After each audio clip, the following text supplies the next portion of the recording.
Mapagpalang umaga po sa bawat isa. Hello, ayan. So, purihin po ang Panginoon. Nihiling ko po ang bawat isa ay tumayo po at tayo po ay manalangin. Pasimulan ho natin ang gawain ng ating Panginoon sa isang panalangin. Hallelujah. Dakila ka po aming Panginoong Diyos, amang banal. Mula sa pagsikat ng araw hanggang sa paglubog po nito, ang ngalan mo ay aming papupurihan. Lahat ng mahininga sa iyo magpupuri, O Diyos. Kami na yung nilikha. Panginoon, upang ikaw ay aming parangalan. Salamat po sa umagang ito, O Diyos, na kami po ay binigyan mo na naman ng pagkakataon upang sa iyo po ay humarap at sama-samang mag-alay sa iyo ng pagsamba ng mga awiting espiritual, O Diyos, na alay sa iyo. Maraming salamat, Panginoon, sa buhay na kaloob mo po sa amin sa araw na ito, na patuloy na ikaw ang siyang nagbibigay ng kalakasan sa amin, ng magandang kalusugan. Salamat po, O Diyos, at dalangin po namin na ang buhay na ito, O Diyos, hanggat ito'y humihingat malakas, Panginoon, ay patuloy po namin maialay sa iyo bilang paglilingkod po namin sa iyo, Ama. At sa umaga pong ito, O Diyos, sa amin pong dinadalangin at tinatagubilin sa iyo ang kabuuan po ng gawain ito, O Diyos. Patnubayan mo po, Panginoon, hanggang sa ito po ay matapos po, Panginoon, sa araw na ito. Dalahin po namin, Panginoon, ang lingkod nyo po na gagamitin, O Diyos, upang ipahayag ang salita mo po na amin pong mapapakinggan. Patnubayan nyo po siya, Ama, at ikaw ang siyang manguna po sa kanya, O Diyos. Bigyan niyo po siya ng karunungan, ng maliwanag na pananalita upang amin pong matanggap ang aming ang iyong salita, O Diyos, sa aming pong buhay. At dalangin din po namin ang mga lingkod mo rin na mangunguna po sa pag-aawitan. O Diyos, gabayan niyo rin po silang lahat bilang mangunguna, O Diyos, sa pag-aawitan po. Dalangin po namin na hindi lamang po namin ito basta't inilalabas sa aming mga labi ang mga awiting ito. Bagkus ito po ay pagbulay-bulayin po namin at unawain po mabuti, Panginoon. At kami po naniniwala sa mga awiting ito ng pagsamba sa iyo, O Diyos, ay ikaw yung maaaring mangusap na po sa bawat isa sa amin. Marami pong salamat, Ama, at dinadalangin po namin ang aming mga kapatid pa po na sa kasalukuyan ay bumibiyahe, O Diyos, patungo sa sambahan pong ito, Panginoon. Ingatan niyo po sila at makarating po sila dito na ligtas at payapa. At ngayon, Panginoon, may handa po namin, O Diyos, sa iyong harapan, ang aming buhay, ang aming sarili, O Diyos, upang sumamba, makinig na iyong mga salita. Nawa ma-focus lang ho namin, O Diyos, sa oras na ito, ang aming puso't isipan sa iyo po, Ama. At tayong sa iyo lamang, O Diyos, ang dakilang karangalan. Hindi po namin ito maaangkin, O Diyos, pagkat ito'y sa iyo lamang. Ito po ang aming dalangin sa pangalan ng aming Panginoon Jesus at sa patnubay ng iyong banal na Espiritu. Amen.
Amen.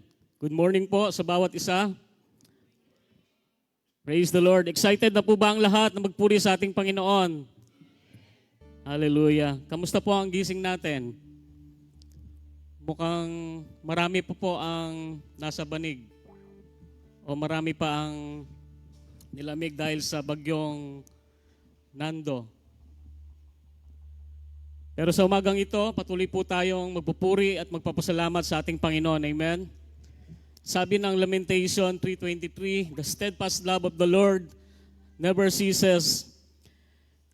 Is come to an end. They are new every morning. Great is your faithfulness. Amen? Hallelujah. Tayo po ay patuloy na magpasalamat sa Panginoon. Hallelujah. Sige po, palakpakan natin ating Diyos sa buhay. Hallelujah. Praise you, Jesus. Praise you, Father God. We worship you, O Lord. Hallelujah. Rise my soul, the Lord is risen.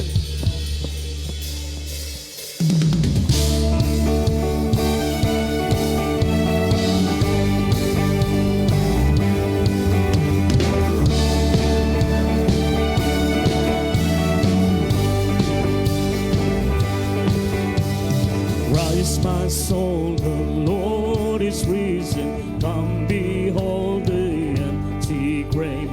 See the place where darkness laid him. Sing for all remains. Hallelujah, forever.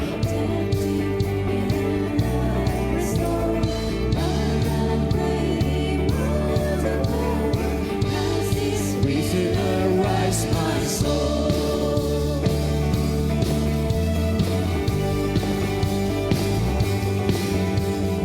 Rest my soul, the Lord is risen. Of redeeming work is done. Now the Father sees his children as he sees his endless Son. Oh, the wonder, oh, the glory, that same favor is now my own. Sing behind me, praise before me, Christ is risen. Rise my soul, arise my soul, arise my soul, arise my soul, arise my soul.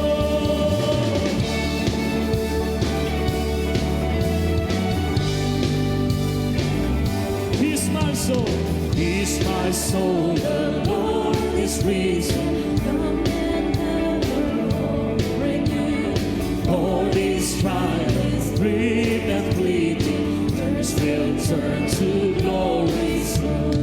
Shout with joy and shout with triumph. Let the music of heavens roar.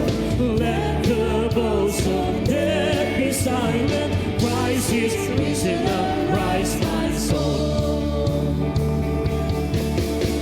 Arise my soul, for I am risen, seated now with Christ my Lord. As my life belongs to heaven, we shall know his ways no more. Onward, upward, so adventure, filled with courage and endless soul. For this run is mine forever, Christ is risen, arise my soul. For this is mine forever, Christ is risen, arise my soul. Arise my soul, arise my soul, arise my soul, arise my soul. Hallelujah.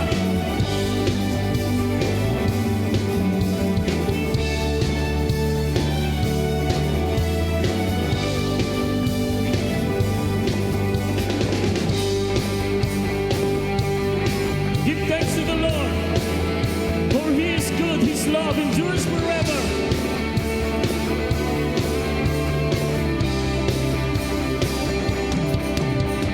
Listen,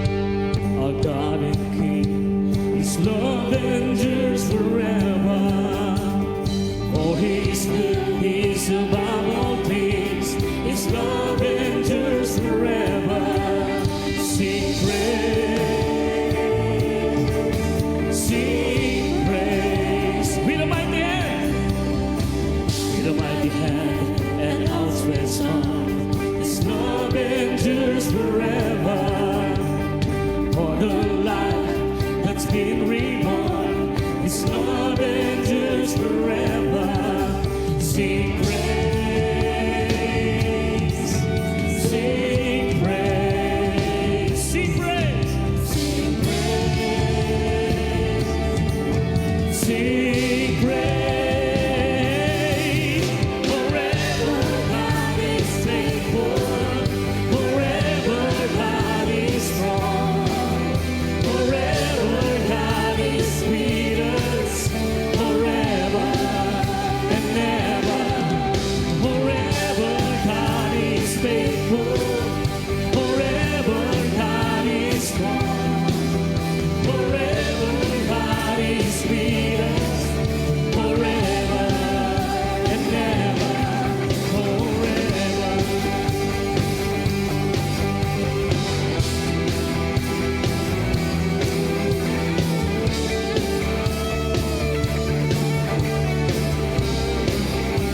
From the rising to the setting sun, rising to the setting sun, His love endures forever, and by the grace of God we will carry on. His love endures forever. Come on, church, sing praise, sing praise, sing praise, sing praise, sing praise.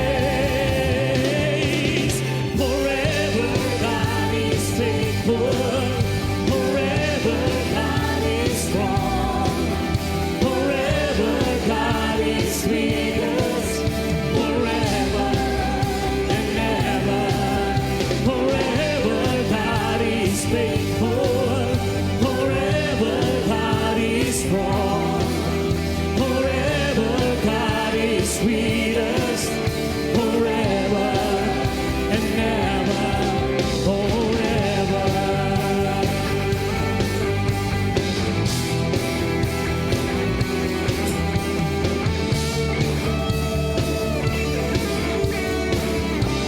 Once again, everybody sing praise, sing praise, sing praise, sing praise, sing praise, sing praise, sing praise, hallelujah, sing praise, sing praise, oh. Sing praise, forever God is faithful, forever God is strong, forever God is with us, forever and ever. Forever God is faithful, forever God is strong, forever God is with us, forever, forever. God is with us, God is strong, God is with us, forever and ever, forever. Yes, Lord, forever you are faithful. Oh, we worship you, God.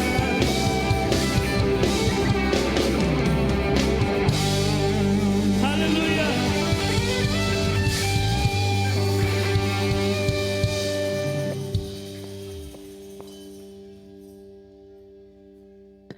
And to worship you, Father God, in spirit and in truth.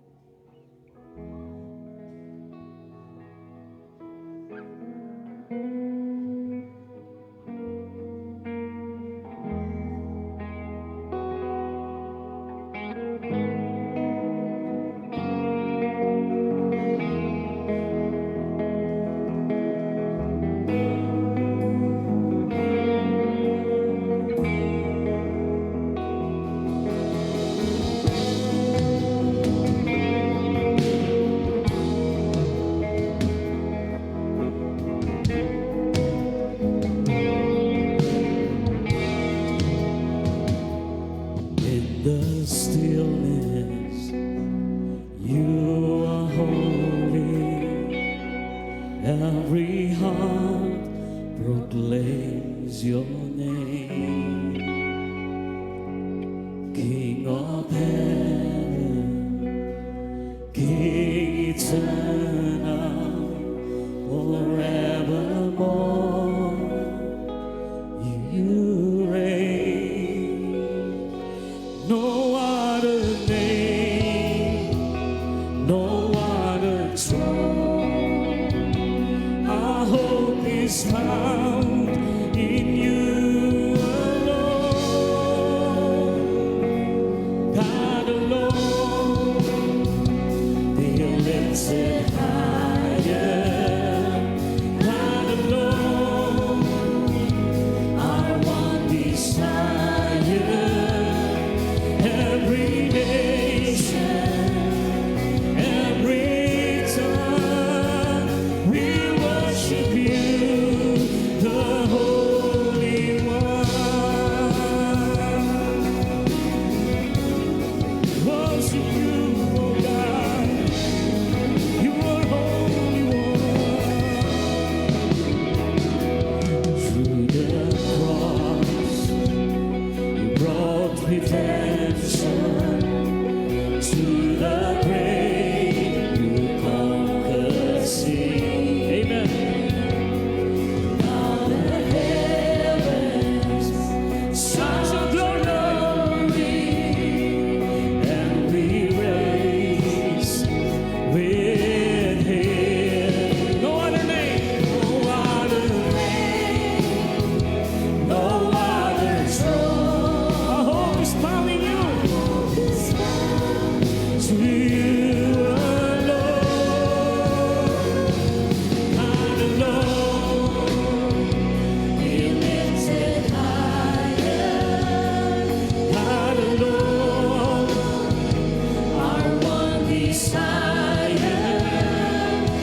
you, the whole God alone, God alone. He lifts it higher, God alone, our one desire. Every nation, every tongue will worship you, the Holy One. For the last time, God alone, God alone. He lifts it higher, God alone, our one desire. Every nation, every tongue will worship you, the Holy One. And you are God alone from before time began. You are on your throne. You are God alone. Right now, in the good times and bad, you are on your throne. You are God alone. You are God alone. From before time began, and you are on your throne. You are God alone. And right now, in the good times and bad, you are on your throne. You are God alone.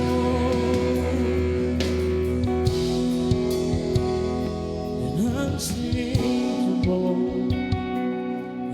unshakable, unstoppable, that's what you are. Unchangeable, unshakable, unstoppable, that's what you are.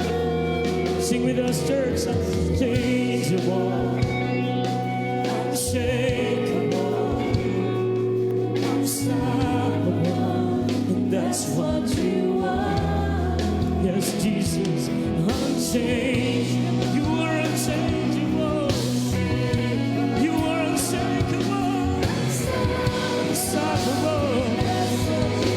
Once again, unchangeable, unchangeable, unshakable, unstoppable, and that's what you are.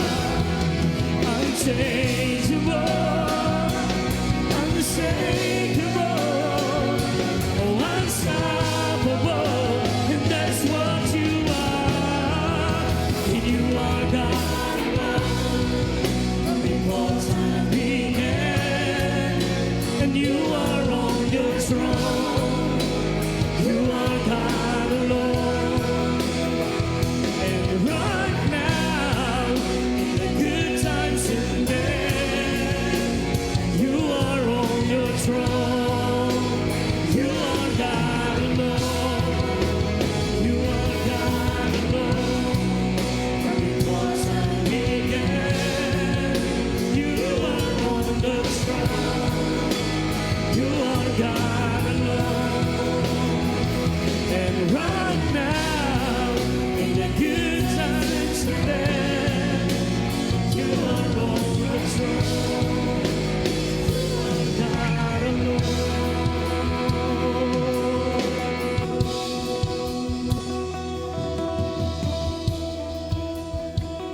Praise Jesus.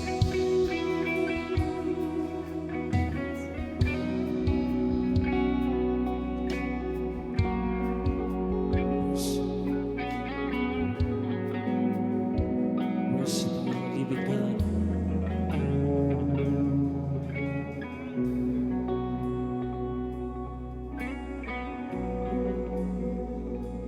Praise Lord.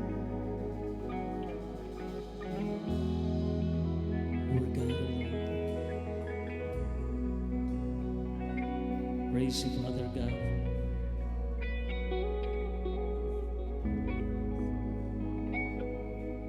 to magnify your name, to worship you,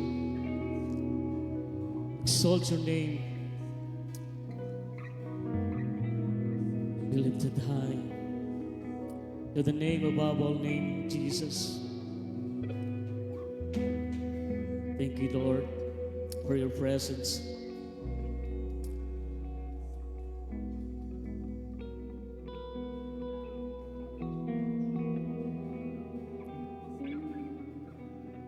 Hallelujah.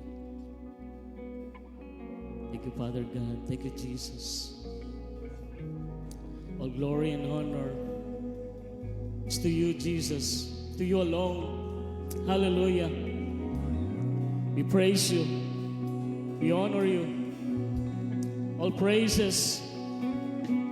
Hallelujah. It's for you alone, Jesus. Hallelujah. Oh, thank you, Lord. Thank you, Jesus. You are God,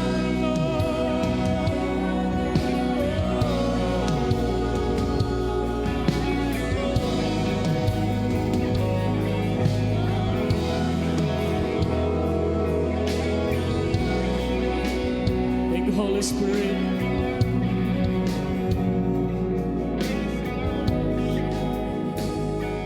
This is our prayer in the mighty name of Jesus.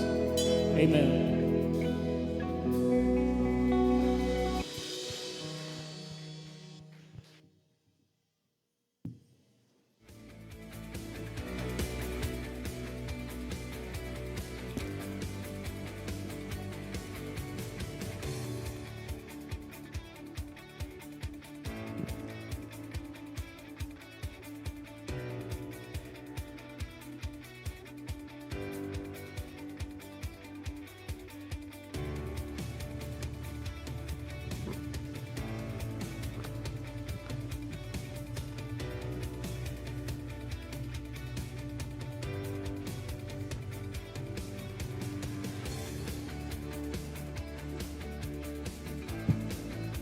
Sige po, good morning po sa bawat isa sa inyo. Good morning po. Good morning. Dumako po tayo sa pagbibigay. Samahan niyo po ako, no? May babasahin lamang po ako. Sabi po dito sa 2 Samuel chapter 7, nung pong dinesire po ni King David na gumawa po ng templo. No po? Napakaganda, very powerful. Sino po minsan pang gustong maka-experience ng financial breakthrough? Amen? So kailangan nyo ma-receive po ito, itong lesson na ito, itong word na ito. Sabi po ni King David, "Now it came to pass when the king was dwelling in his house, and the Lord had given him rest from all his enemies all around, that the king said to Nathan the prophet, 'See now I dwell in a house of cedar, but the ark of God dwells inside tent curtains.' Then Nathan said to the king, 'Go do all that is in your heart, for the Lord is with you.'" Verse 4, But it happened at night that the word of the Lord came to Nathan, saying, 'Go tell my servant David, thus says the Lord, would you build a house for me to dwell in?'" Sabi po ng Diyos. Verse 6, "For I have not dwelled in a house since the time that I brought the children of Israel up from Egypt, even to this day, but have moved about in a tent and in a tabernacle." Verse 7, "In all the places where I have walked with all the children of Israel, have I ever spoken a word to anyone? Have I ever spoken a word to anyone from the tribes of Israel, whom I commanded to shepherd my people Israel, saying, why have you not built me a house of cedar?" Verse 8, Now therefore, thus you shall say to my servant David, thus says the Lord of hosts, I took you from the sheepfold, from following the sheep, to be the ruler over my people, over Israel. And I've been with you wherever you have gone, and have cut all of your enemies from before you, and have made you a great name, like the name of the great men who are on the earth. Moreover, I will appoint a place for my people Israel, and I will plant them that they may dwell in the place of their own and move no more. Nor shall the sons of wickedness oppress them any more as previously. Since the time that I commanded judges to be over my people Israel, and have caused you to rest from all your enemies, also the Lord tells you that He will make you a house. When your days are fulfilled and you rest with your fathers, I will set up your seed after you, who will come from your body, and I will establish His kingdom. Nakita niyo po, no? Share ko lamang po ito. One time po si King David, nakita niya po, nung siya po ay nagpapahinga na at nakita niya na po yung katagumpayan na ginawa ng Diyos at wala na po, he had peace all over sa kanya pong enemies. Sabi niya sa kanyang puso, a desire in his heart, gusto niya pong patayuan ng bahay ang Diyos. Wala pa pong pinapatayo. Tingnan niyo po ito. Nandito pa lang sa puso niya. Gusto niyang patayuan ng bahay ang Diyos. Ngayon, sa kinagabihan, kinausap siya ng Diyos. Papatayuan pala ako ni King David ng bahay. Alam niyo po, ang sumunod na sinabi ng Panginoon, katakot-takot na oath, katakot-takot na pangako sa Diyos, kay David ang gagawin niya. He will establish the kingdom. He will make a house steady. He will bless David. Imagine niyo po yan. Nasa puso pa lang ni King David na magpatayo ng bahay para sa Diyos. Ang kapalit po nun, pinagpala siya ng Diyos ng sobra na. A firm oath, hindi na mawawala yung kingdom sa lahi mo. Imagine niyo po mga kapatid, desire pa lang, binibless na tayo ng Diyos. Paano pa kaya pag binigay na natin? Ano po? So sige po, tayo po ay manalangin, May the Lord touch our hearts and give us the desire to give. Dapat magsimula po sa ating mga puso ang pagbibigay. Sige po, aming Diyos, kami nagpapasalamat sa umagang ito, Panginoon, patungkol po sa pagbibigay, O God. Ikaw ang unang nagturo sa amin na magbigay. Kaya hayaan mo, O Diyos, na maipakita po namin, Panginoong Jesus, O God, ang aming pong na-receive from you, yung kaloob, Panginoong Jesus, yung regalo ng pagbibigay. And like David, O God, nung dinesire niya sa kanyang puso, wala pa man siyang ginagawa. It's just a desire in his heart, O God. Pinagpala mo na siya in return, Panginoong Jesus. And O God, I'm just praying, Lord, sa aking mga kapatid, Lord, give them the desire to give, Lord. Na magbibigay po kami, not out of obligation, not out of compulsion, O God, but out from our desire inside our hearts na inilagay mo. So I'm praying, O God, inililip up ko ang bawat puso ng aking mga kapatid. Give them the desire to give, O God. At kung ito po, Panginoon, ay nandun na sa kaganapan, O Diyos, pagpalain mo sila upang sila po ay may maibigay, Panginoon. Salamat, Ama. And also pray, Lord, sa mga nag-iingat po ng mga ng yaman ng kaban, Panginoong Yesus, ng simbahan. Bigyan niyo po sila ng wisdom upon wisdom kung paano pa magamit ito, Panginoong Yesus, na talagang ma-advance ang inyong magandang balita, Panginoon. Salamat, Ama. Pagpalain niyo ito, O God. I rebuke the works of the enemy over the finances, over the treasury of this church in the name of Jesus Christ. Salamat po. Purihin ka. In Jesus' name we pray. Amen.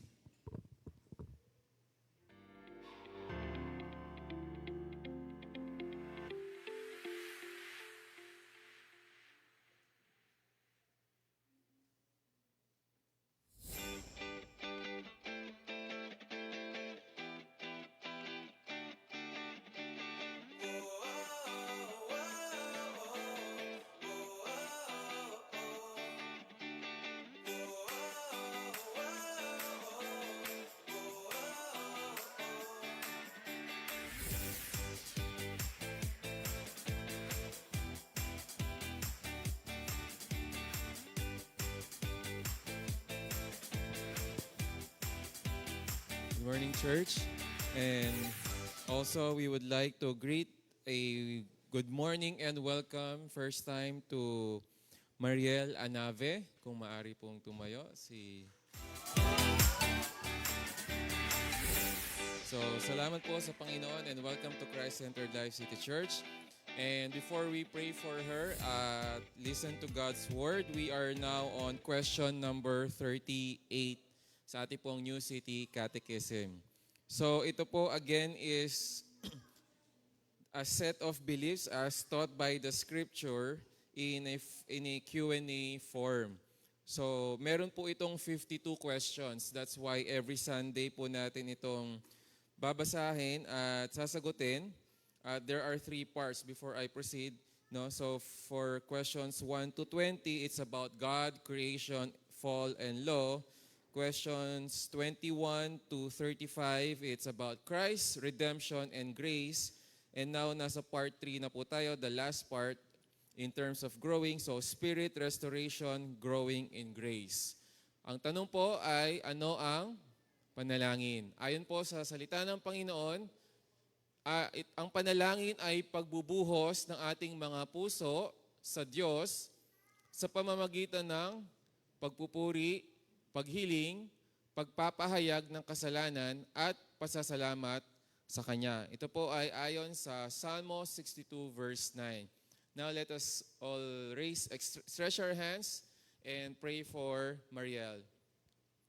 Aming Diyos, pinupuri ka namin sa umagang ito at patuloy kami nagagalak sapagkat Ikaw ang Diyos na nagtatawag, Ikaw ang Diyos na nagbibigay na buhay ng walang hanggan. Kami ay nagpapasalamat sa Panginoon sa isang kaluluwang inyong idinako dito. Lord, dinadalangin namin na buksan niyo po ang kanyang puso at isipan at mapakinggan ang inyong salita. Matanggap po niya ang inyong anak na si Kristo at makilala niya ang tunay na kaligtasan, ang tunay na kagalakan na nabibigay at nanggagaling lamang sa inyo, Panginoon. At gayon na rin, Panginoon, sa umagang ito, kami ay ilay niyo po sa anumang mga distraction at maging focus po kami sa pakikinig ng inyong salita sapagkat ito ay isang uri pa rin po ng pagpupuri sa inyo at nang sa gayon ay marinig po namin ang inyong mensahe. Ito ang aming dalangin at pasasalamat sa pangalan ni Jesus. Amen. So let's all welcome Pastora Vicky for this Sunday's message.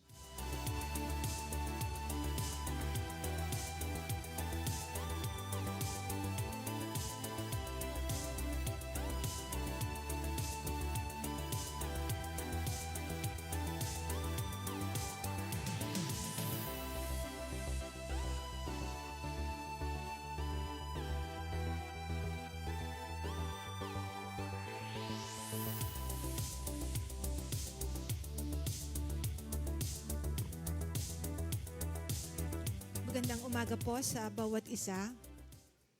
Okay. So, nasa Hebrews chapter 12 na po tayo sa panahong ito. So, I will be reading the ilan verses lamang po at hindi ko na po babasahin pa ang buong chapter. Dito po sa chapter 12, therefore, since we are surrounded by such a great cloud of witnesses, let us throw off everything that hinders the sin that so easily entangles, and let us run with perseverance the race marked out for us. Let us fix our eyes on Jesus, the author and perfecter of our faith, who for the joy set before him and endured the cross, scorning its shame, and sat down at the right hand of the throne of God. Verse 3, consider him who endured such opposition from sinful men, so that you will not grow weary. You will not grow weary and lose heart. Okay. In your struggle against sin, you have not yet resisted to the point of shedding your blood. Okay, so verses 1 to 4 lamang po. Saglit lang po tayong manalangin. Panginoon, salamat po sa umagang ito. Dalangin ko po, Panginoon, ang bukas na puso at bukas na pandinig upang aming tanggapin ang iyong mga salita. At salamat, Panginoon, sapagkat ang salita mo ay makapangyarihan at patuloy na nagbabago ng aming mga buhay, ng bawat isa. At hayaan mo, Panginoon, na mag-flow ang kapangyarihan mo sa aming kalagitnaan. Sa pangalan nga po ni Jesus, Amen. So, nagpapasalamat po tayo sa umagang ito. No po. Dito po sa Hebrews chapter 12, actually, pagpasok po ng taon nitong 2025 ay nagsimula po ako doon sa chapter 1 at halos patapos na po dahil ang Hebrews ay 13 chapters lang po ito. So, last time po na banggit ko po dito yung mga heroes of faith. So, starting from Hebrews chapter 11 verses 1 hanggang sa matapos po yung buong chapter ng Hebrews 11, ang dami pong mga pangalan na naitala po doon. Mula po sa mga patriarchs, kay Father Abraham, sa kanyang mga anak na si Jacob at maging kina Joseph hanggang sa later part po maging doon po sa mga bahagi po ng Judges, Book of Judges. And probably you will notice even in the Book of Judges, sabi po doon sa mga panahon na sila po ay lumalayo sa kalooban ng Diyos, sila ay tumatalikod sa salita ng Diyos, naroon na yung judgment ng Diyos ay ibinibigay po niya. Pinapahintulutan ng Diyos na ang mga Hudyo ay maipailalim sa kapangyarihan ng mga karatig na mga bansa, mga Gentile nations. Dahil ito po ay part ng kanyang pagdidisiplina, part ng kanyang punishment, upang maunawaan po ng mga Hudyo na sila po ay wala sa kalooban ng Diyos. So as my introduction here, the Christian life is a spiritual race. So ang Kristiyanong pamumuhay daw po ay inahilintulad sa isang Christian race. So probably meron po tayong mga nahihiligan na mga sports and mostly po lalo na po sa mga kalalakihan, basketball, at madalang lamang po siguro yung mga sa marathon, mga sprint, dahil at lalo na po yung mga pagbabike. Sorry, mahilig nga pala kayo sa bike. Pero alam po ninyo, itong mga spiritual race na ito, and Hebrews 12 provide a guide for how to run it successfully. So dito po sa chapter 12, dahil may metaphor ng race at sports din po ito, sabi po dito, meron ipinobide na guide kung paanong tatakbo ng may pagtatagumpay. Focusing on Jesus and accepting God's discipline.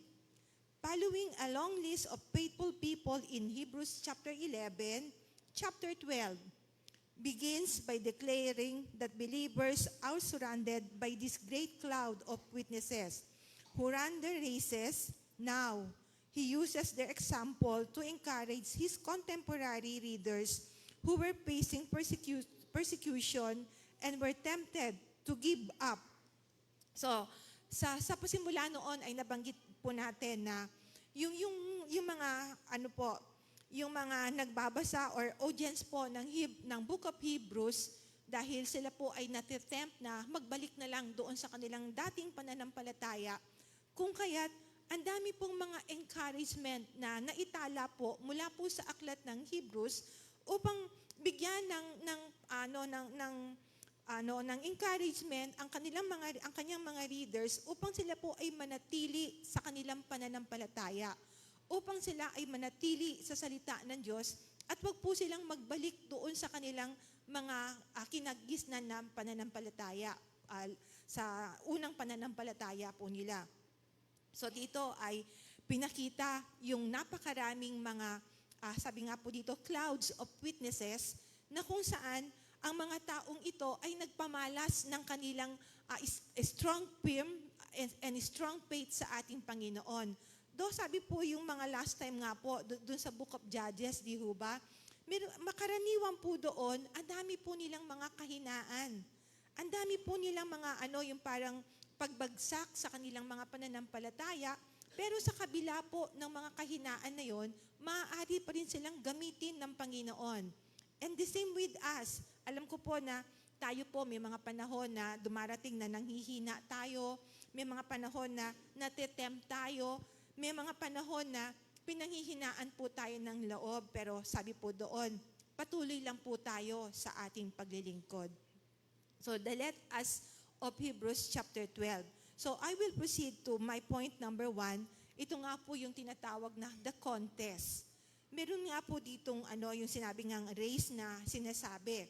So just like last Sunday, na nakikipag-usap po ako sa isang kasama po natin sa iglesia, nalaman ko na meron po siyang parang, I don't know kung competition ito or isang sports na kanyang dadahulan, sasalihan. So, strict yung training. Sobra yung disiplina na dapat niyang gawin. So, medyo mabigat po yung marathon na ito, 42 kilometers. So, tayo po ay nagbabiyahe from time to time.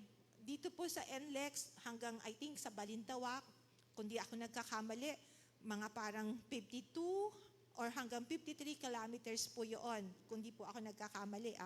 From lang po yun, doon sa toll gate hanggang sa pinaka-exit po ng Balintawak. So, around 52 to 54 kilometers. So, mind you this, ang kapatid ay tatakbo ng 42 kilometers.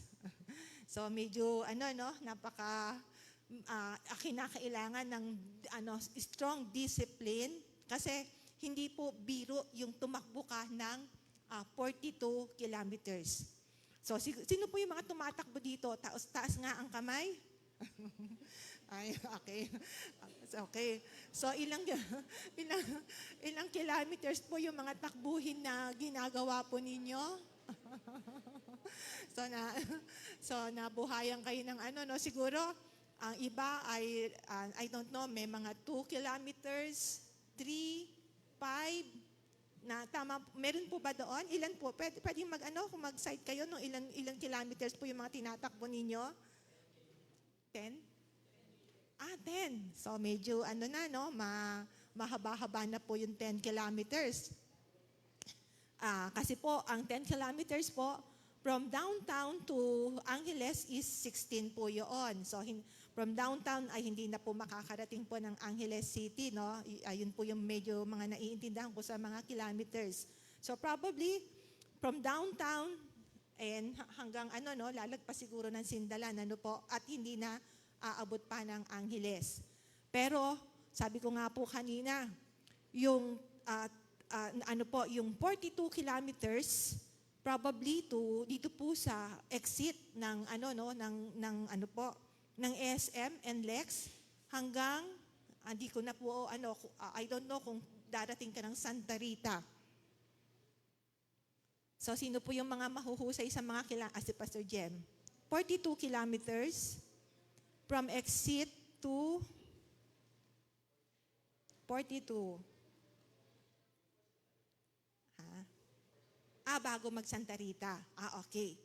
So, bago daw po mag-Santa Rita. So, hindi po biro. Mahirap.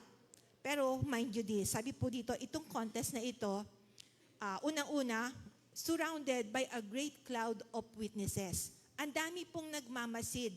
Ang dami pong nag-cheer.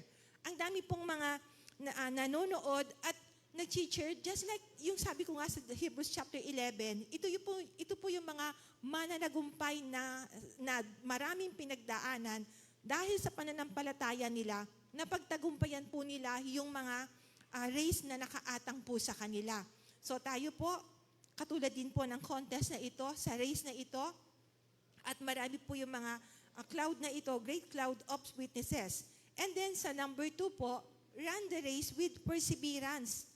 Sa pagtakbo po natin na ito, tumakbo po tayo ng yung talagang naroon na hindi po tayo na di-distract, hindi po tayo nag-aatubili na tumakbo sapagkat meron po tayong inaay, meron po tayong target, meron po tayong nais na patunguhan.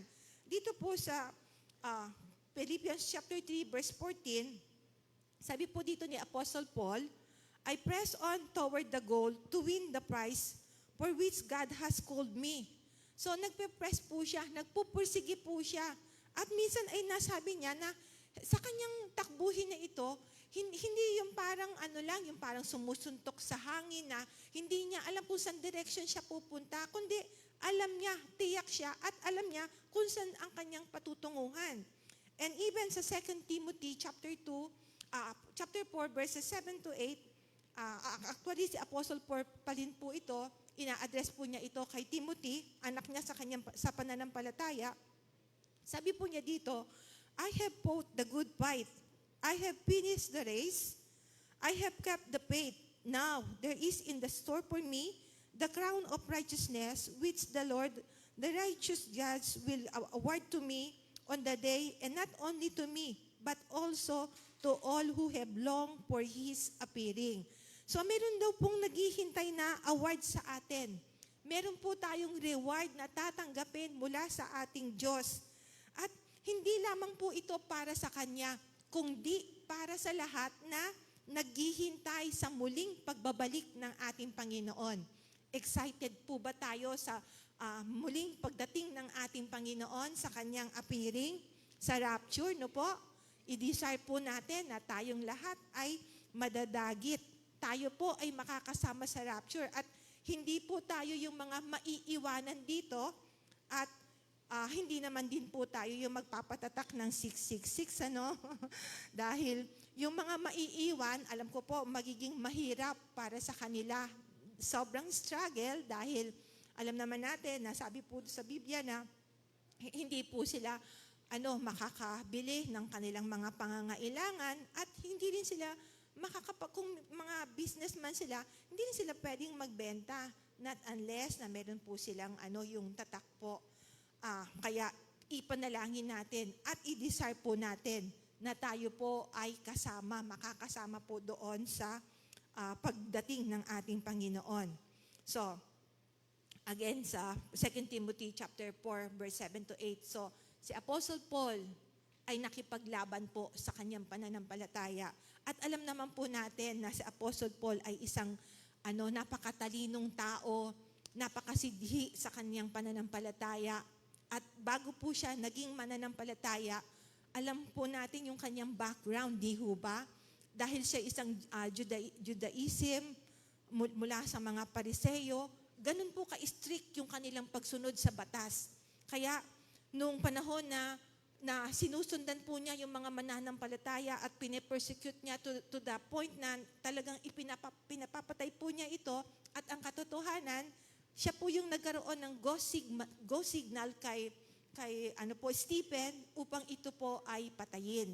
Dahil si Stephen po ay ginamit ng Panginoon, nangaral po siya ng salita ng Diyos at dahil nga po si Apostle Paul ay hindi pa mananampalataya nung panahon na yon, kung kaya't nagbigay siya ng go signal na sige, meron na po siyang basbas upang patayin ang lingkod na ito. Okay, so we are surrounded by a great cloud of witnesses, and then let us run the race with perseverance. And sa pagtakbo natin sa race na ito, let us aside every hindrances. So sa ating pong mga takbuhin, alam ko po, madaming mga humahadlang. Ang daming mga weight sa ating mga balikat. At ang sabi po ng may akda ng Hebrews, sabi po doon, set aside po natin ito. Isa-isang tabi po natin yung mga bigat na ito. Yung mga bagay na nagbibigay ng kabigatan sa atin, isang tabi natin. Kasi sa mga takbuhin na ito, kinakailangan ay yung magaang yung dalahin natin. Nakakita na ho ba kayo ng mga tumatakbo, marathon, ng sprint, o anumang ilan dashman na takbuhin ito? Ang dami po nilang mga dala-dala o ang bigat-bigat ng damit po nila? Hindi po, di ho ba? Sila po ay napaka-light nung kanilang yung kanilang damit. Mostly nga po ay sando, ay parang yung parang sando lang siya, short sleeve, tapos short na napaka-igsi din.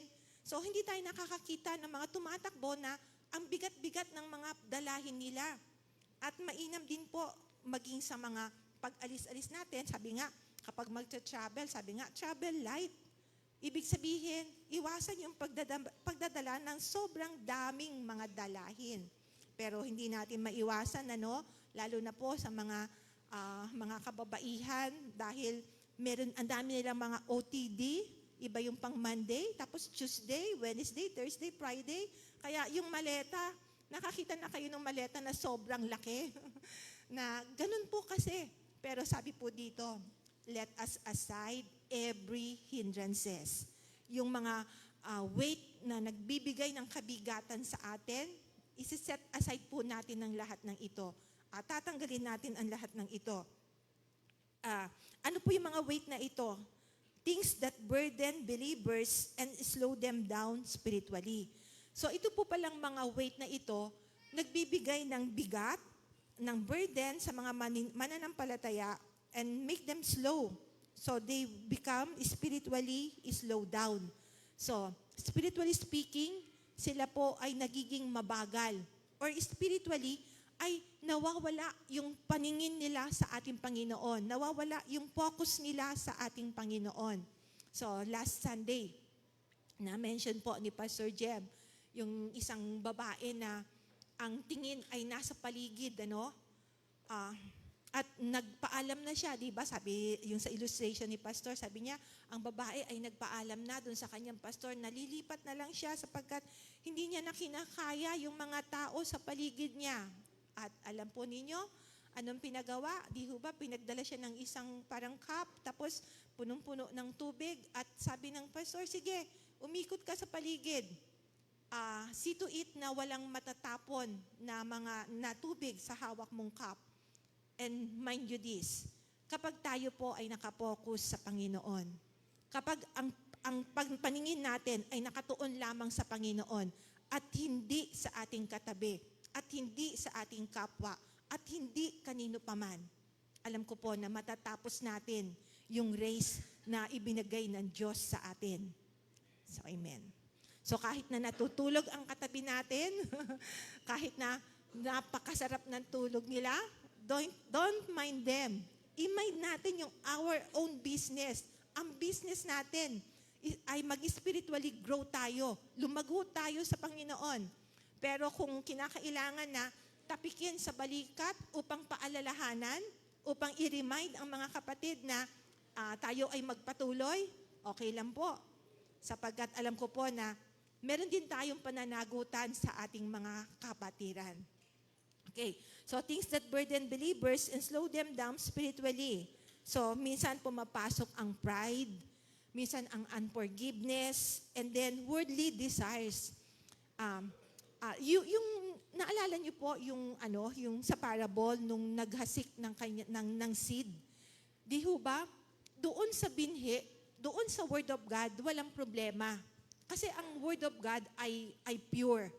Ano ito talagang 100% once na itinanim ay tutubo siya. Talagang may pag-ani dapat. Pero ang problema, doon sa mga uri ng lupa.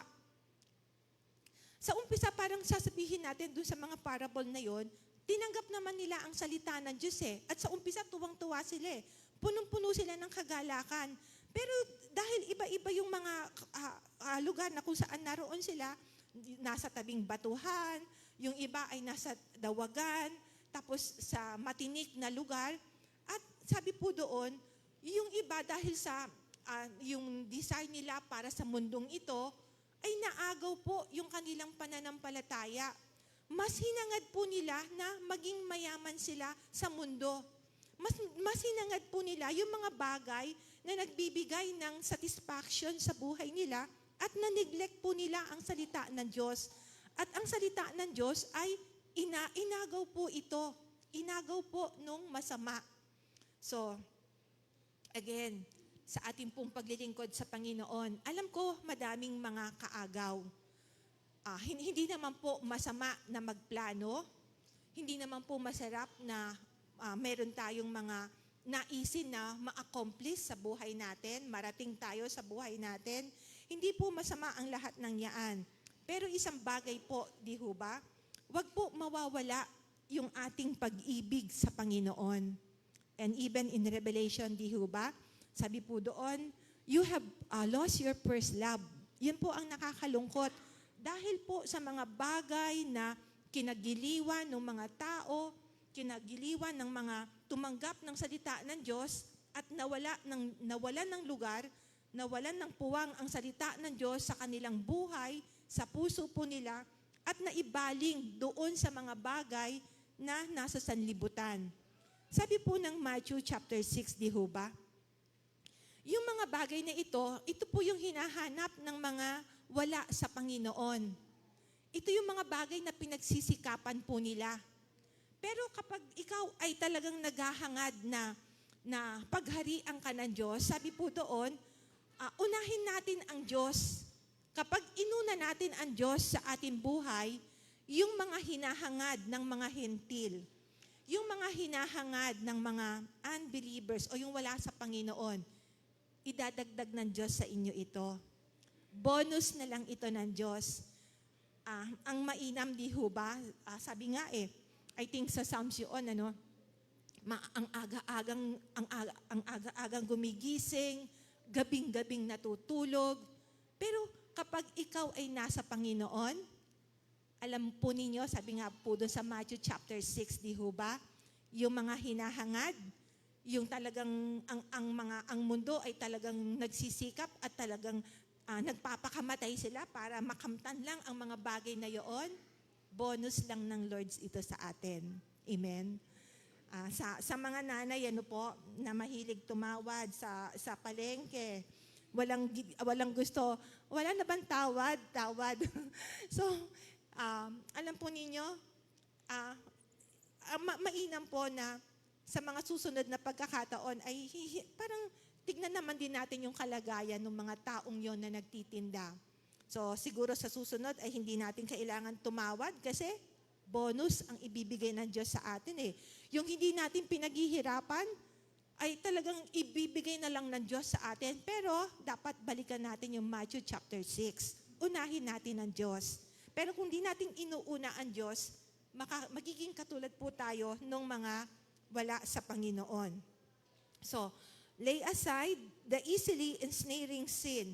Yung mga kasalanan na talagang nag-i-ensnare sa atin o parang tinatrap tayo, nais na mahulog tayo doon sa bitag ng kasalanan. So, kasi yung snaring po dito, to come to possess or control by. So, sin that distract believers from the race. So ano po yung mga sin na ito na nagdi-distract sa atin para tayo po ay mawala doon sa takbuhin na iyon? Minsan yung mga gossip, yung pagiging self-righteous, fear, and probably sa panahon natin ngayon, ang daming mga basher. Pero yung mga basher na ito, wag na natin patulan. Bayaan nyo na sila. Hindi yun yung mundo natin eh. So, minsan, nakakakita ako, minsan parang may nadadaanan ako. Kasi minsan, kapag meron kang nakita, lagi yun ang lalabas, di ho ba? Kaya dito, tinitingnan ko, bakit parang sila nagbabash sila? Parang sila nagtitirahan, naggagantihan. Pero, alam po ninyo, hindi po ito ang business natin. Hindi po yung mambash ng tao. Hindi po yung tuligsain yung mga iba, pero siguro sa ating bansa, may part po tayo, may bahagi po tayo. Kasi tayo po yung nagpapagal. Tayo po yung nagtatrabaho. So, unang-una, ipanalangin. At sabi nga ni Pastor JB last Thursday, hindi naman kinakailangan na nandun tayo sa lansangan at meron tayo mga daladalang mga placard, maaaring mga organization na ihahain ito sa ating gobyerno at sasabihin na hindi kami sumasang-ayon sa mga nangyayaring ito at instead na nandun tayo sa daan at sumisigaw, iluhod po natin ang mga taong ito. Alam naman natin na ang Diyos ay sila po ay mananagot sa ating Panginoon. Hindi man po sila nakapanagot sa ating justice system dahil alam po naman natin yung mga kalakaran sa ating pong sa gobyerno, pero sa mata ng Diyos wala pong lihim at hindi po sila kailanman pwedeng yung mag-denied sa Panginoon na ay hindi ko naman ginawa yan hindi nila pwedeng dayain ang Diyos. And letter C, fix our eyes or look to Jesus. So, sabi po doon, ang ating Panginoon ang pioneer ng ating pananampalataya. Dahil sa ating Panginoon, nagkaroon tayo ng pananampalataya. At ito yung matindi, He endured the cross and its shame. Sa atin, kunyari, meron tayong malaking pagkakautang. Tapos, hinahabol tayo nung pinagkakautangan natin. Di ho ba parang ang hirap nun? May mga panahon sa gabi na hindi ka makakatulog. I don't know kung meron kayong mga ganong karanasan na dahil nagkaroon tayo ng kompromiso, ng malaking obligasyon, tapos hindi nating mabayad-bayaran at may mga panahon na minsan pagtunog ng cellphone, ayaw natin sagutin kasi alam natin ito yung naniningil sa atin. Pero iba ngayon natatawa ko minsan may mga nakikita ko mga ibang kapatid nagko-comment. Kung sino pa yung mga nangutang, sila pa yung matatapang. Matatapang, kapag sinisingil mo na, ikaw pa yung hiyang-hiyang maningil di ho ba? Nakakapag-relate po ba kayo doon na ikaw yung inutangan, tapos gusto mong maningil, kaya lang nahihiya kang maningil kasi alam mo matapang yung taong sisingilin mo Pero alam po ninyo, sabi po dito, sabi ko nga, He endured the cross and its shame. Sa atin kapag may isang tao na, sige, dahil nahihirapan ka sa iyong kalagayan, tutulungan kita at probably ay babayaran yung pagkakautang natin. Di ba ang laking nun, ang laking kaginhawahan sa atin na lahat ng tinik, lahat ng burden ay talagang maiibsan ang lahat ng ito. At ganun ang ginawa ng Diyos sa atin. Tayo ang dapat parusahan. Tayo ang dapat ipako sa krus. Dapat tayo ang mamatay doon sa ating mga kasalanan. Pero sabi po doon, He endured the cross and its shame. Noong panahon po ng ating Panginoon, dahil sila po ay under the Roman Empire, ang parusa po sa capital punishment po nila ay yung pagkakapako sa krus. Ipapako sila sa krus at doon na rin sila talagang papatayin po ng mga sundalo. Ito po yung capital punishment. At dito po ay parang ang Panginoon ay binigyan po nila ng sala na hindi naman po niya kasalanan talaga. It's like a heinous crime. Ang heinous crime po, an act of extreme evil, wickedness, and depravity that is so offensive and outrageous to the moral standards of a society. So yung binigay po nilang crime na iniatang sa Panginoon ay katulad po ng heinous crime. Sabi nga po doon, sobrang masama, evil, wicked, at yung talagang depravity daw po nito is so offensive to the moral standard of the society. Kaya ilan po sa mga crime na ito, katulad po ng murder, arson, and treason. At isa po doon ay ibinigay na sala sa ating Panginoon, yung treason. Ito po yung crime of betraying one's country, especially by attempting to kill the sovereign or overthrow the government. So, hindi naman inattempt ng Panginoon na patalsikin yung gobyerno, yung mga Pariseo at mga Sadducees ang may gusto na mangyari at maging yung mga crowd na gusto nila na sila po ay magkaroon ng bagong mamamahala sa kanila na hindi po ito pinangarap at hindi po ito hinangad ng ating Panginoon. Dahil alam po niya kung ano po yung dapat po niyang gawin. Ano po yung race na nakaatang sa kanya. So he endured cross and its shame, and then he sat down at the right hand of the throne of God. So ngayon, ang Diyos po, ang ating Panginoon, ay nakaluklok doon sa kanan ng Ama. Way back po, nung tayo po'y nag-aaral pa sa Hebrews po, di ho ba yung mga priests, araw-araw, ang dami po nilang mga gawain na dapat gampanin doon po sa templo. Simula po doon sa mga paghahandog ng mga sacrifices, at makita natin na medyo talagang madugo yung mga paghahandog na ito kasi kinakailangan ng yung sacrifices na at dugo po yung nire-required. At doon po sa pinaka inner place, wala pong upuan.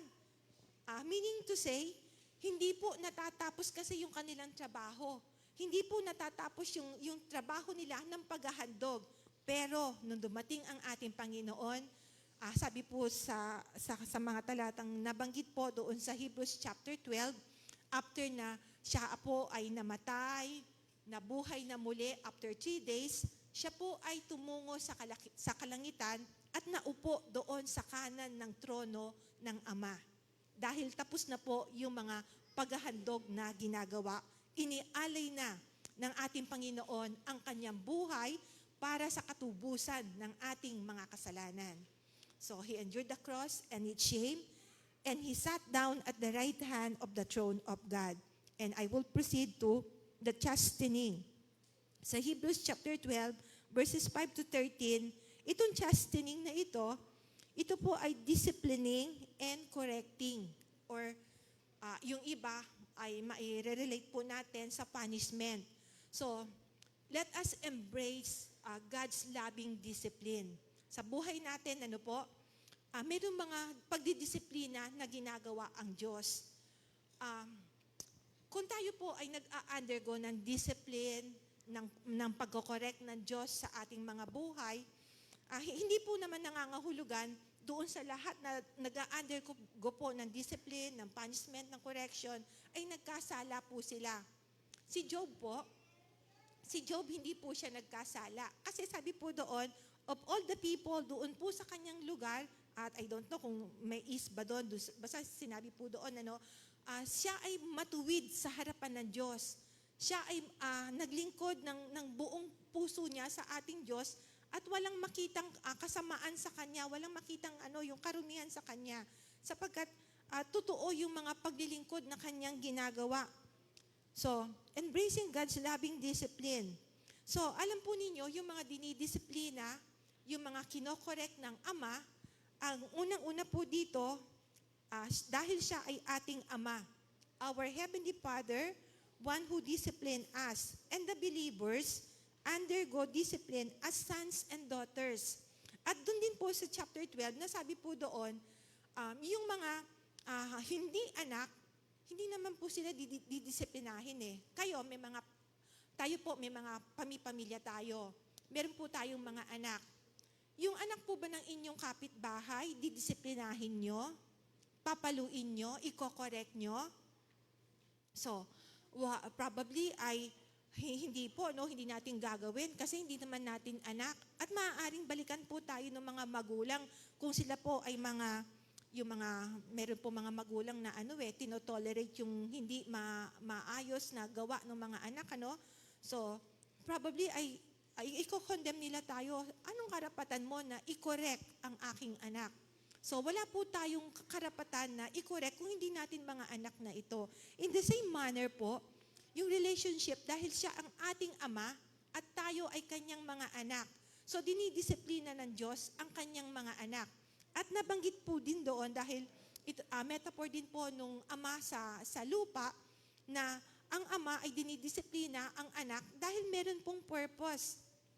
So, next is the reasons. Sa verse 6 po yun, to prove we are His children. And next, to prove that God love us. Mahal tayo ng Diyos. Pero yung mga anak sa labas, yung mga illegitimate child, hindi po dinidiscipline. Hindi po kinokorek. Hindi po pinapanish dahil, yun nga po sa, nabanggit po dito sa 12. So, to prove we are His children and to prove His love toward us. And we have the rewards here. In verse 10 and 11, discipline for our good, discipline produce righteousness, and discipline produce peace. Sino po dito, kasi mostly dito mga anak, tapos mga magulang na rin, nung po kayong mga bata, dinisiplina po ba kayo ng inyong mga magulang? Taas ang kamay ng mga dinisiplina ng kanilang mga magulang. Okay.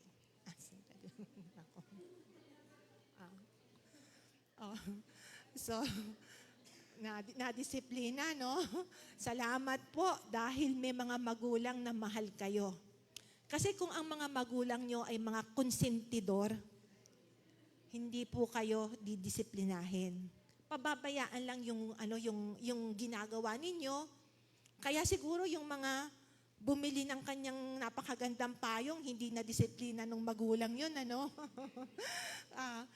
ganun lang, siguro, I don't know, sorry ba kung ako man ay nag-a-accuse, Pero somehow, dahil tayong lahat ay dinisiplina ng ating mga magulang, unang-una, for our own good. Hindi po sila naghahangad na, hindi nila gusto na parusahan tayo, wala lang. Parang trip lang nila, Hindi po. Hindi nila trip na parusahan tayo dahil may ginawa tayong hindi maganda. Kaya gusto ng magulang natin na i-correct tayo para sa susunod, hindi na po natin gagawin ito. So ganun po. For our own good and discipline produces righteousness para maging matuwid ang ating buhay At hindi lamang po yun, magkaroon tayo ng kapayapaan. Nandito po yung aming mga pamangkin, mga anak ko.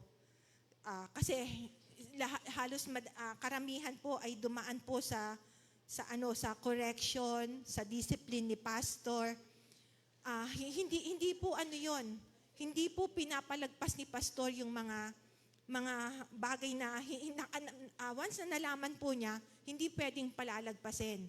He will see to it na tatawagin, mapaanak man niya ito, anak namin, mga pamangkin po, tatawagin po niya ito. Sasabihin na, punta kayo doon sa kay pastor. Alam na po nila 'yon. Alam na po nila 'yon kasi minsan alam po, di ba ang sakit yung hahatakin yung patilya mo. Tapos siyempre talagang kapag tinaas na yan, hindi ka susunod kasi sobrang sakit nun. Hindi lang po yan. Yung pampalo, dinanas po yan ng mga anak ko. Napalo po sila. Kasi mostly nanay siguro bibig Nakasigaw lang, nakaawat lang, na puro salita-salita. Pero yung mga mostly po siguro sa mga tatay na hindi kayang palagpasin yung mga wrongdoing ng kanilang mga anak dahil meron pong gustong mangyari ang mga magulang sa kanilang anak. And yun nga po, yung rewards na yon is for our own good and then for us to have to walk in righteous living and have a peace in our life. Magkaroon tayo ng kapayapaan. So, I don't know, no? Kaya, I don't want to, yung mag-judge ng mga tao, lalo na po sa nangyayari, sa paligid po natin. Pero alam ko yung mga taong yun, nagkiklaim naman po sila na devoted sila sa kanilang religion. Mga deboto po sila sa kanilang pananampalataya. Pero probably one way or another, ay hindi po sila naitama. Hindi nila alam yung totoong kaugnayan sa Panginoon. Kasi sabi din po dito sa Hebrews chapter 12, without holiness, we cannot see God. Kung walang kabanalan sa atin, hindi natin makikita ang Diyos. So, siguro ay nagpe-presume lang sila na mga deboto, mga may pagkatakot sa Diyos, pero ang katotohanan, hindi nila nakikita ang tunay na Diyos at wala silang kaugnayan sa ating Panginoon. So, the reminders, Hebrews chapter 12 to 16 po yun, strengthen the feeble arms and weakness, make level paths for your feet, live in peace with everyone, live in holiness. No one falls short of the grace of God. No bitter root grows up to cause trouble and defile many. No one is sexually immoral or godless like Esau. Yung praise po dito na weak hands and feebleness is a metaphor for a spiritual weariness or a lack of inner strength due to trials or sin. So, ang sabi nga po doon, palakasin yung mga mahihinang mga kamay, mga tuhod na mga, yung parang, umaatog, hindi po siya makatayo ng straight. Again, a metaphor for spiritual weariness or a lack of inner strength due to trials or sin. And you make straight paths for our feet, avoidance of harm, just as crooked roads are dangerous for a lame person, crooked paths in life can worsen spiritual infirmities. So, ito po ay mga metaphor lamang po. Pero may katotohanan din po na napakahalaga na lumakad tayo sa matuwid na daan. Kasi sabi po doon, mahirap ito doon sa mga, may mga mahihinang paa sapagkat maaari po silang madapa. Ano po? Okay. So reminders, strengthen your feeble arms and weakness, make level paths for your feet, live in peace with everyone, live in holiness. No one falls short of the grace of God. No bitter roots grow up to cause trouble and defile many. No one is sexually immoral or godless like Esau. So dito po ay nabanggit si Esau, no po? Actually, since siya ay panganay, siya yung entitled doon po sa birthright. At alam po natin sa Biblia, sa Lumang Tipan, yung mga eldest son or yung mga panganay na ito, entitled po sila sa birthright. At bukod po doon sa birthright na yon, yung double portion, ibig sabihin, mas malaki po yung mamanahin po nila. Pero dahil hindi po ganoon na namulat si Esau, dahil mas matimbang yung kanyang tiyan. Kaya nung panahon na gutom na siya, tapos sabi niya, aanhin ko yung birthright ko. Aanhin ko yung blessing. Kung mamamatay naman ako sa gutom, di na lang, pagkain na lang. So sa atin minsan ay meron ang daming mga ayuda sa paligid. Minsan nakakalimutan natin, ay, may gawain pala. Siguro maiintindihan naman ako ng aming leader. Siguro maiintindihan naman ako ng Panginoon kasi mahalaga yung pinilahan ko doon. So, paalala po, huwag tayong maging katulad ni Esau. Sabi po doon, binalang bahala po niya yung kanyang pagiging panganay. At mas mahalaga po sa kanya yung kanyang pangangailangan ng mga panahon na iyon. So, next, the contrast. We have the contrast here. The two mountains. Meron pong dalawang bundok. Two mountains are contrasted. Mount Sinai, Hebrews chapter 12, 18 to 21. The person, the principle, and the push. Sa Mount Sinai po, makikita po natin ito even in Exodus chapter 19. Sa Exodus chapter 19, 19 tapos 20. Sa 20 po, dito na po ibinigay ng Diyos yung 10 commandments.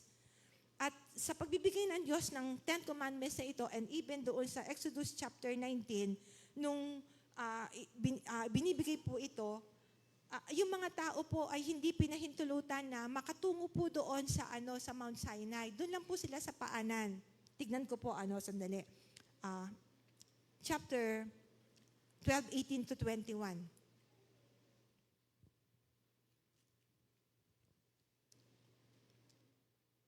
Okay, chapter 18.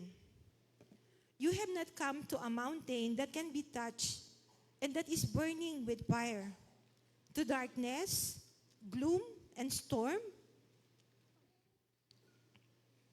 to a trumpet blast or such a voice speaking words that those who heard it begged that no further word be spoken to them, because they could not bear what was commanded. And if even an animal touches the mountain, it must be stoned. The sight was so terrifying that Moses said, I am trembling with fear. So, nanginginig po siya sa takot, sabi po ni Moses po dito. So, meron pong contrast ng dalawang bundok, yung Mount Sinai at Mount Zion. Sa Lumang Tipan po, alam po natin na hindi po lahat ay nakakalapit sa Diyos. Meron lamang pong mga selected people.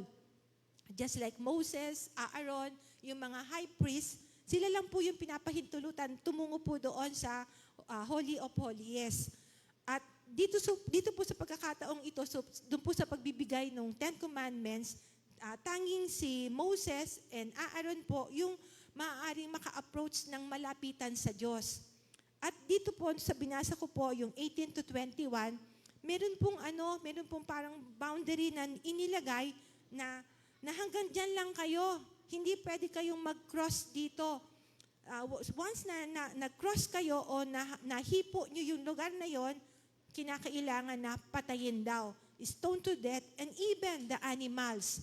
So, mind you this, ganoon po yung takot na inihatid nito sa mga tao na hindi po sila maaaring lumapit sa Diyos ng basta-basta.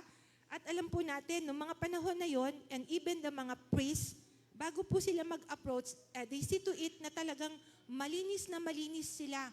Maliligo sila, malinis ang kanilang mga damit, at meron po mga paghahandog na gagawin. So, itong mountains na ito, Mount Sinai, the person, Moses, and the principle, the law of God, and yung nagtulak doon sa mga tao? Takot, terror. And in letter B, Mount Zion, Mount Zion, Hebrews 12:22 to 24, the person Christ, the principle, the grace of God, and push, joyful assembly. So, tignan ko po yung 22 to 24. But you have come to Mount Zion, to the heavenly Jerusalem, the city of the living God. You have come to thousands upon thousands of angels in joyful assembly. Okay. To the church of the firstborn, whose name are written in heaven, you have come to God, the judge of all men, to the spirits of righteous men made perfect. Okay. So, yun po ang pagkakaiba ng dalawang mountains, yung contrast na ito. So, yung isa, takot, ang naghatid po, or nagaano sa kanila, no po, yung nararanasan po nila, matinding takot. Samantalang dito po sa Mount Zion, na kung saan, ito po na ang Panginoon ay naghandog ng kanyang sarili, ng kanyang buhay para sa ating lahat. At dito, yung biyaya ng Diyos ay nakamtan nila. Kasi noon, yung laws, dapat sundin mo ito. Kung hindi, judgment, galit ng Diyos, poot ng Diyos ang makakamtan nila. Pero dito, sa pangalawang bahagi, yung habag ng Diyos ang ating tinatanggap. And then, salamat po dahil nagkaroon ng joyful assembly. And in chapter 12 again, 25 to 24, 25 to 27, the caution, the author warning about the terrible result of unbelief. So, removing of what can be shaken, or ito yung mga created things. So, nung mga panahon po na kung saan, actually dun po sa chapter 1 hanggang sa mga sumunod na mga chapter ng Hebrews, di ho ba, laging nire-remind ng author, dahil sa kanilang rebellion, dahil sa kanilang unbelief, hindi po nila hindi po sila nakapasok doon sa promised land. Do ang dami na nilang karanasan sa Diyos, di ho ba? Ang dami ng himala ang ipinamalas ng Diyos sa kanilang buhay. Tanging yung unbelief nila ang nagtulak sa Diyos upang probably sa bahagi ng Diyos, tama na. Hanggang dito na lang at hindi nyo na mararanasan pa ang promised land. So nag-come up ang Diyos na to the point na dahil sa unbelief, dahil sa rebellion ng mga Israelites, kung kaya't hindi na ipinahintulot ng Diyos na makapasok sila. Tanging sina Joshua na lamang po at si Caleb. At yung mga ipinanganak po doon sa wilderness. Pero lahat ng mga lumabas doon sa Egypt, hindi po sila nakatawid. Hindi po sila nakapasok sa promised land. So because of their unbelief and rebellion. Now dito po, removing of what can be shaken. So lahat po, dito po ay sinake ng Diyos yung earth. Di ho ba? Niyanig ng Diyos ang earth. And sabi po, lahat ng created niya, yayanigin niya. So, lahat ng nakikita natin, yayanigin ng Diyos. At sa Matthew po, sabi po doon, tanging ang salita ng Diyos ang hindi po mawawala ng kabuluhan. Lahat ng nakikita natin, sabi po, it will come to pass, mawawala ang lahat ng ito. Pero ang salita ng Diyos ay mananatili hanggang wakas. So, finally, dito po sa the consuming fire, since we are receiving a kingdom that cannot be shaken, let us be thankful. Let us worship God with reverence and awe, for God is a consuming fire. So what does it mean? Kasi doon po sa lumang tipan na itala na tinutupok po niya lahat ng karumihan, lahat ng mga bagay na hindi karapat-dapat sa kanyang harapan kasi sabi niya, He is a consuming fire. So, lahat po ng mga nakikita natin sa paligid natin ay ikukonsume ng Lord ito. It will come to the point na magdi-disappear at matatapos magwawakas ang lahat ng ito. So, the consuming fire signifies God's absolute holiness, unstoppable opposition to sin, and His power to destroy evil. God's total and uncompromising opposition to sin, moral impurity, idolatry. He is a jealous God, unwilling to share His glory with false idols or allow His people to compromise. So, salamat sa Panginoon, dahil yung challenge po sa atin nung author ng Hebrew, sabi po niya dito, since God is a consuming fire, let us come to Him. Let us be thankful. Let us worship God with reverence and awe. So, sabi po again, God is absolute holy. Ang Diyos ay punong-puno ng kabanalan. Ang Diyos ay matuwid. At sabi po doon, He is opposition to sin and His power to destroy evil. Maaari niyang puksain lahat ng kasamaan. At hindi po siya kailanman magko-compromise sa kasalanan. So sabi nga po kanina, probably kung meron man pong nakakaligtas sa mga batas ng ating pamahalaan, dito lang po yan sa lupa.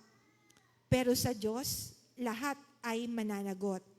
In closing po, meron lang po akong gustong basahin po dito upang lagi tayong focus sa Panginoon. Hindi po masisway ang ating pananampalataya. Hindi po masisway ang ating mga atensyon doon sa mga bagay na nagdi-distract sa atin. Marami pong bagay na nabanggit na natin na nagdi-distract sa atin. Formula for spiritual success. If you want to be distressed, okay, so gusto raw po nating maging distress. Hindi, sandali lang po Wait. Sandali lang po. So if you want to be distressed, look within. Okay. If you want to be defeated, look back. If you want to be distracted, look around. If you want to be dismayed, look ahead.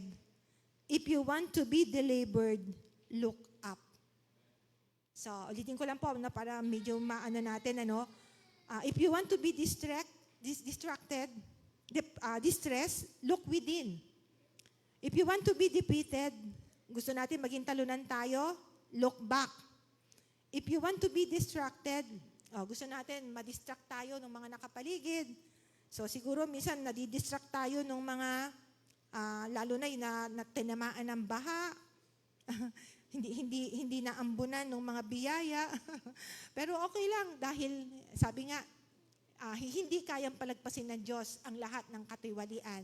Mananagot po sila at magbabayad sila. So, if you want to be distracted, look around. If you want to be dismayed, look ahead. If you want to be delivered, look up. So, looking unto Jesus, the author and finisher of our faith. So, lagi nakapokus lang tayo, nakatuon lang tayo sa Panginoon. Hindi tayo madidistract ng mga nakapaligid sa atin. Ano man po yung mga ginagawa nila, ipanalangin natin na tatapusin ng Diyos ang lahat ng mga katiwalian na ito at lahat sila ay mananagot. Lahat sila ay magbabayad. Alam po natin yun na hindi po ito palalagpasin ng ating Panginoon. For God is a consuming fire. Tayo pong lahat ay tumayo.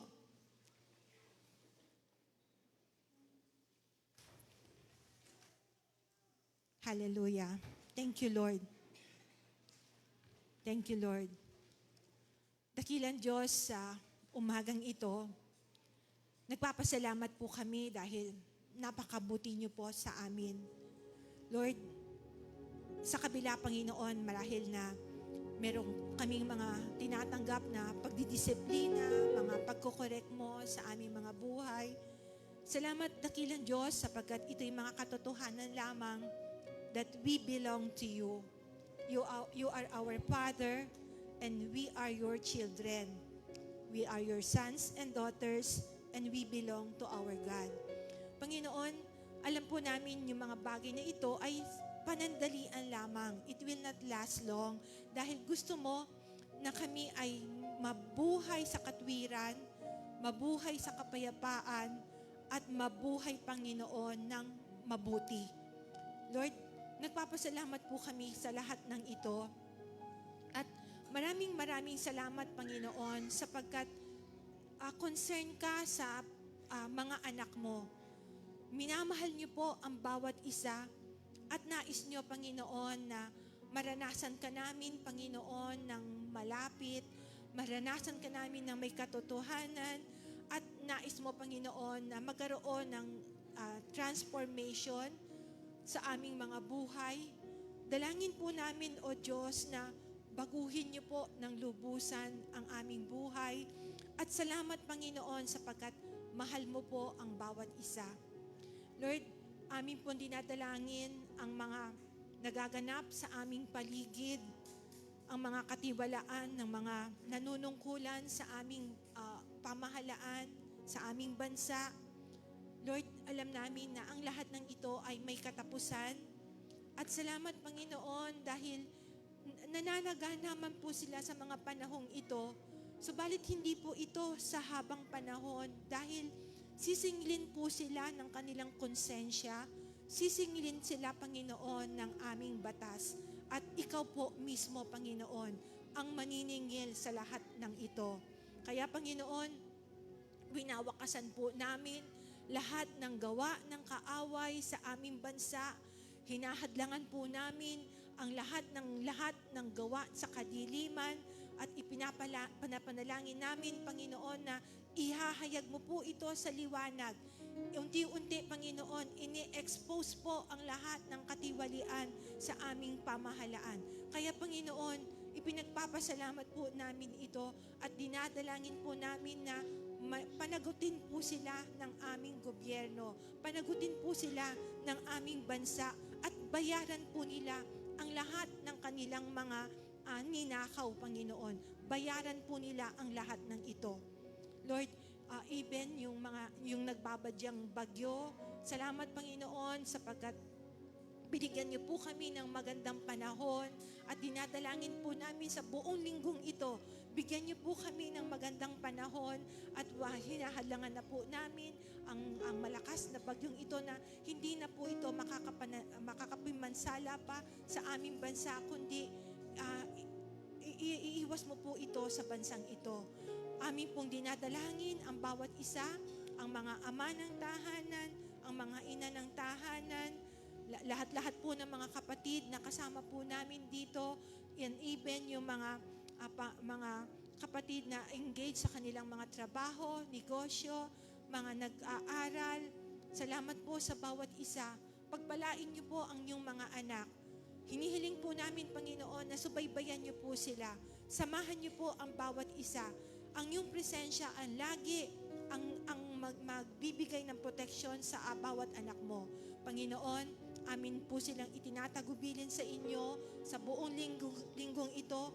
Samahan niyo po ang bawat isa. Bigyan niyo po ng kalakasan na nagmumula po sa inyo. Bigyan niyo po sila ng kapayapaan, ng kasiglahan ng kanilang mga katawan. At dalangin ko po ang iyong Espiritu Santo ang siyang sasaamin. Ngayon, ang pag-ibig ng Diyos Ama, ang pagliligtas ng anak, at ang presensya ng banal na Espiritu ang siyang sumaatin hanggang sa muling pagbabalik ng ating Panginoon. Magandang umaga po sa bawat isa. Lahat po yung magsabi ng Amen.